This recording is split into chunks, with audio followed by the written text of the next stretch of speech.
Do you think that conspicuous consumption is something that can be avoided as countries become developed, or do you think that that's just baked into the psychology of the interaction between people and markets and capitalism? Great question. Um, and I want to go a long way around about answering it. So John Maynard Keynes wrote a beautiful essay in I think 1930 or 31 called Economic Possibilities for Our Grandchildren. So Keynes was, of course, the most revered economist of the 20th century. His insights and his theories really transformed many economies, and so he was highly respected. But he wrote this very poetic essay, short and sweet. I highly recommend reading it.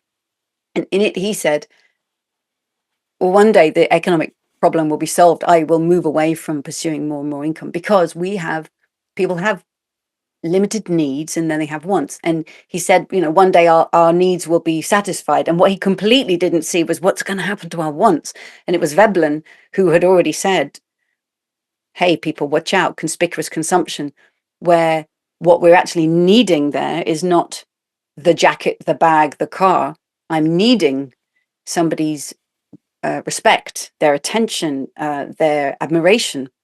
And it was, as shown in The Century of the Self by Adam Curtis, it was Edward Bernays, who was fascinatingly the nephew of Sigmund Freud.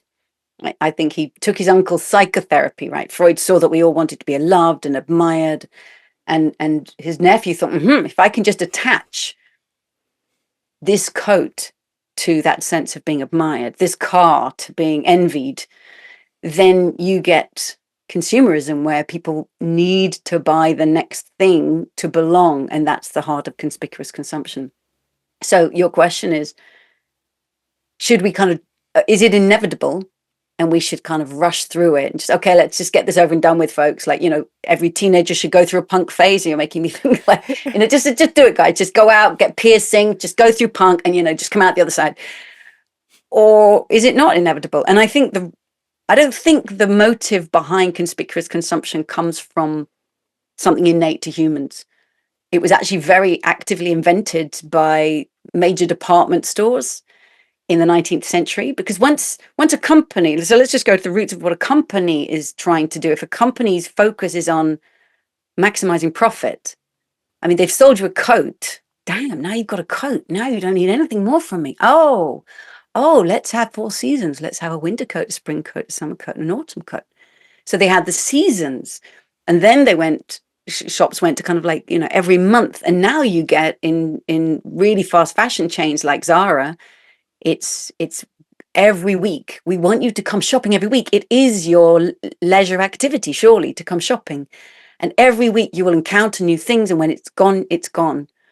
So this feeling of FOMO, you'll miss out if you don't come in this weekend.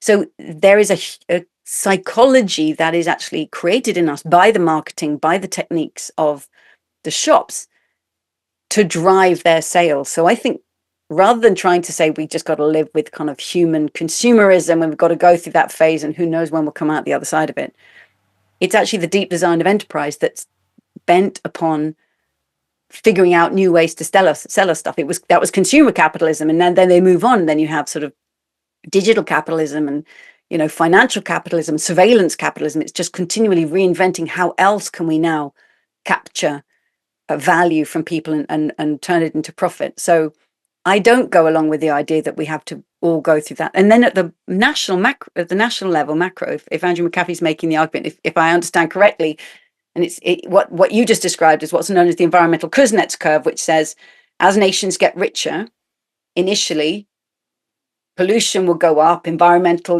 footprint will go. But don't worry, folks, as they get even richer, it will come down.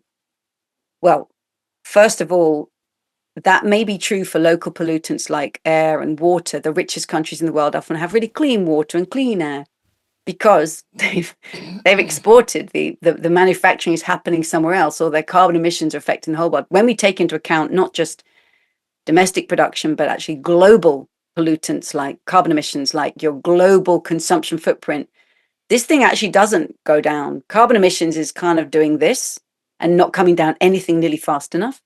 And global material footprints are still pretty strongly coupled with GDP increases. So even if there was this mountain, this is a mountain that's too high to climb. The world can't afford to have every nation over consuming Earth's resources. We will massively, irreversibly overshoot planetary boundaries. So we have to find a different way.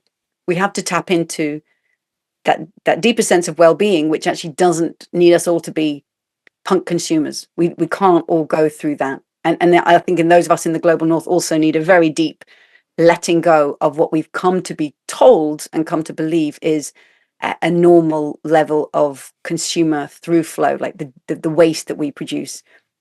It's been written into our economics because it values what's priced and it exploits what's not. And the degradation of the living world, the overshoot of planetary boundaries is currently missing from that, and at the huge cost to Earth.